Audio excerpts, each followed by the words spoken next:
Assalamualaikum warahmatullahi wabarakatuh. Perkenalkan, kami dari kelompok 2 kelas B dalam mata kuliah Pemrograman Sistem, Program Studi S1 Teknik Informatika, Institut Teknologi PLN. Pada video kali ini, kelompok kami akan membahas topik mengenai Security Operating System. Kelompok kami beranggotakan 3 orang. Yang pertama ada Emfari Artayuda dengan NIM 2020-31048. Yang kedua ada saya sendiri yaitu Ufi Rahma dengan NIM 2020-31068. Ada Puput Amalia dengan NIM 2020-31069. Yang pertama kami akan membahas sistem operasi. Sistem operasi merupakan sebuah penghubung antara pengguna komputer dengan perangkat keras komputer. Sebelum ada sistem operasi, orang hanya menggunakan sinyal analog dan sinyal digital. Seiring dengan berkembangnya pengetahuan dan teknologi, pada saat ini terdapat banyak sistem operasi dengan keunggulannya masing-masing. Ada beberapa definisi yang dapat diberikan untuk sistem operasi, antara lain yang pertama, software yang mengontrol hardware, hanya berupa program biasa seperti beberapa file pada DOS atau disk operating system. Yang kedua, program yang menjadikan hardware lebih mudah untuk digunakan. Yang ketiga, kumpulan program yang mengatur kerja hardware, seperti permintaan user. Yang keempat, resource manager atau resource allocator, seperti mengatur memori, printer, dan lain-lain. Yang kelima, sebagai program pengenal, program yang digunakan untuk mengontrol program yang lainnya. Yang keenam, sebagai kernel, yaitu program yang terus-menerus berjalan selama komputer dihidupkan. Yang ketujuh, sebagai guardian, yaitu mengatur atau menjaga komputer dari berbagai kejahatan komputer, menurut IBAB 2002-2003 halaman 1. Kemudian, pengertian keamanan operasi komputer. Keamanan pada sistem operasi merupakan kebutuhan yang sangat utama dan penting. Bayangkan jika sebuah sistem operasi tidak dilengkapi dengan keamanan yang mumpuni, maka sistem operasi yang ada pada komputer tersebut akan selalu mendapat serangan dari virus, spam, worm, dan lain-lain. Pengamanan termasuk masalah teknis, manajerial, legalitas, dan politis.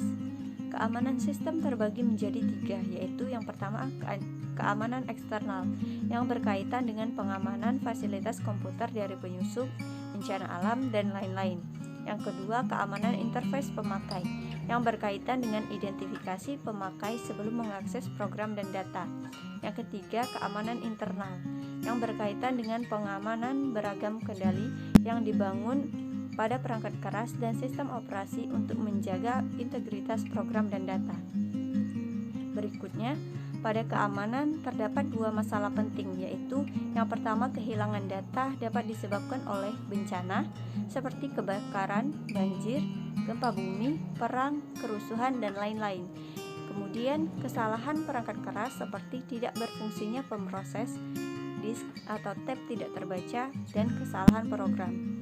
Kemudian berikutnya kesalahan manusia seperti kesalahan memasukkan data, eksekusi program yang salah. Kemudian yang kedua itu penyusup, terdiri dari penyusup pasif dan penyusup aktif. Penyusup pasif yaitu yang membaca data yang tidak diotorisasi, sedangkan penyusup aktif yaitu mengubah data yang tidak otorisasi. Keamanan sistem operasi yang kita dapatkan dengan menggunakan protokol user, proaktif password, firewall, enkripsi yang mendukung logging, mendeteksi penyusup, dan keamanan sistem file. User datagram protokol salah satu protokol lapisan transport TCP atau IP yang mendukung komunikasi yang tidak andal atau unreliable tanpa koneksi atau connectionless antara host-host dalam jaringan yang menggunakan TCP atau IP protokol. Ini didefinisikan dalam RFC 768. Baik, perkenalkan saya Emfari Artayuda. Saya akan melanjutkan materi yang telah dibacakan oleh Ufi Rahma. Jadi yang pertama itu adalah ancaman-ancaman canggih terhadap sistem. Ancaman-ancaman canggih terhadap sistem komputer adalah program yang mengeksploitasi kelemahan sistem komputer. Ancaman-ancaman tersebut dapat dibagi menjadi 2 kategori, yaitu Kategori yang pertama adalah 1. Program-program yang memerlukan program inang atau host program. A. Logic bomb, yaitu logic yang ditempelkan pada komputer agar memeriksa suatu kumpulan kondisi di sistem. Ketika kondisi-kondisi terpenuhi, logic mengeksekusi suatu fungsi yang menghasilkan aksi-aksi tak terotorisasi. Lalu yang B ada trapdoor, yaitu titik masuk tak terdokumentasi rahasia di suatu program yang memberikan akses tanpa metode-metode autentifikasi normal.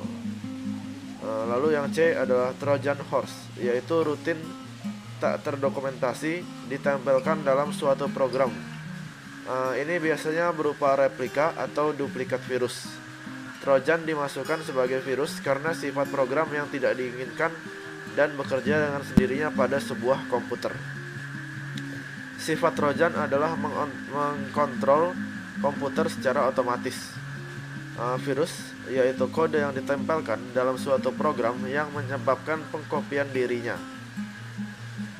disisipkan ke suatu program lain atau lebih.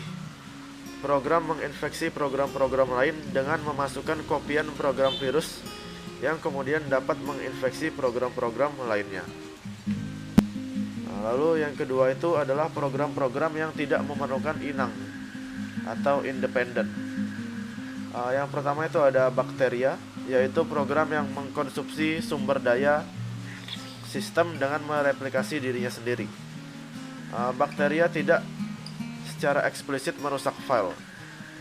Bakteria bereproduksi secara eksponensial, mengakibatkan penolakan akses pemakai ke sumber daya. Lalu yang B ada worm, yaitu program yang dapat mereplikasi dirinya dan mengirim kopian-kopian dari komputer ke komputer lewat hubungan jaringan. Network worm menggunakan jaringan untuk menyebar dari sistem ke sistem lain. Sekali aktif di suatu sistem, network worm dapat berlaku seperti virus, bakteria, atau Trojan horse, atau melakukan sejumlah aksi lainnya yang merugikan. Kemudian masalah-masalah yang ditimbulkan oleh virus, yaitu 1. Virus sering merusak sistem komputer seperti menghapus file, partisi harddisk, atau mengacaukan program. Skenario perusakan oleh virus antara lain adalah A. Blackmail, B. ada denial of service selama virus masih berjalan, yang C ada kerusakan permanen pada hardware. Lalu kemudian ada kompetitor komputer sabotase. Virus mengalami hidup 4 fase, yaitu A. fase tidur atau dormant fase, B. fase propagasi atau propagation fase, dan C. fase pemicu atau triggering fase, dan yang terakhir adalah fase eksekusi atau execution fase.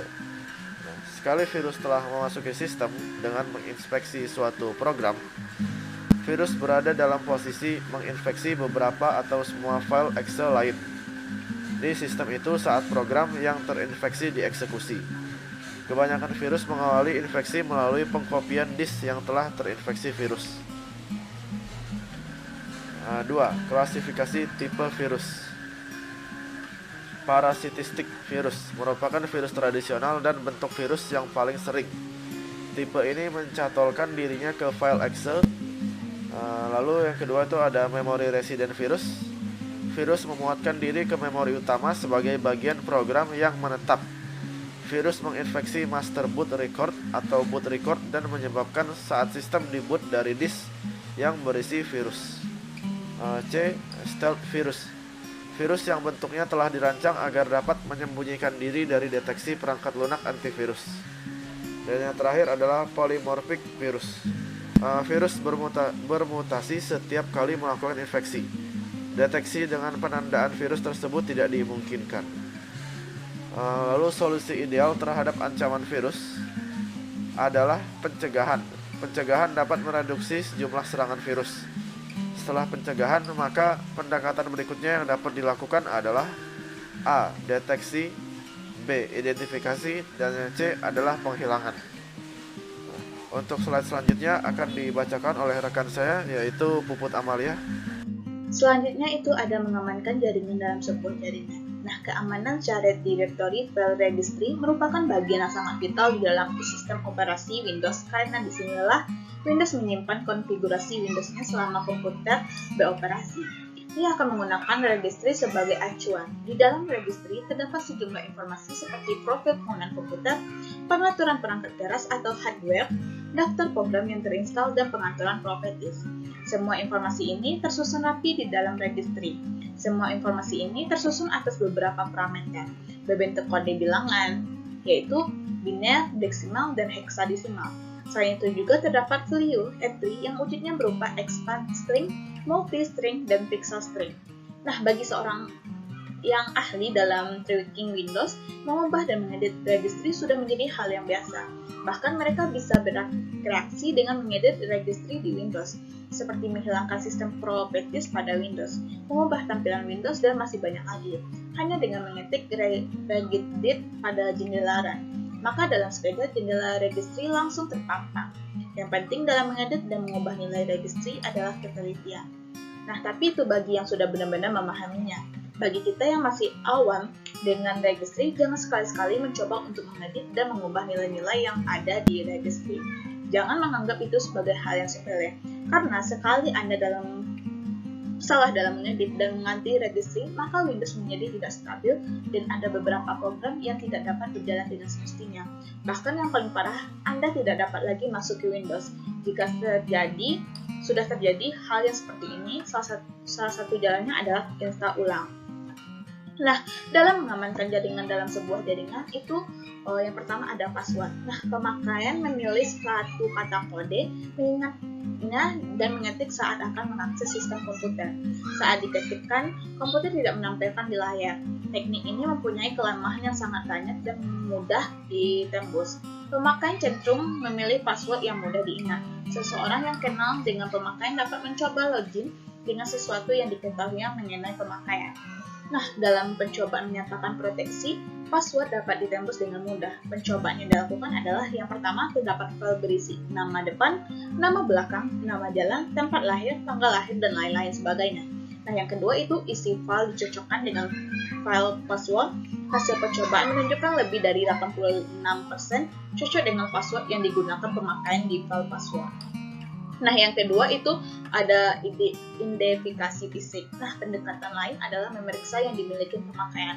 Yang pertama itu kartu bebita magnetik, yaitu magnetic card, sidik jari, sidik suara, analisis panjang jari, pengenalan visual dengan kamera, dan lain sebagainya. Nah, analisis tanda tangan atau disediakan papan dan pen khusus. Yang ketiga itu analisis sesuatu yang dipunyai pemakai, misalnya urin. Nah, yang selanjutnya pendekatan pengamanan yang bagus tapi tidak diteriak secara psikologi. Nah, yang paling terakhir yaitu analisis darah atau pendekatan ini relatif aman tetapi tidak diterima. Sekian penjelasan dari kelompok kami mengenai security operating system. Lebih dan kurangnya kami mohon maaf. Kami akhiri. Wassalamualaikum warahmatullahi wabarakatuh.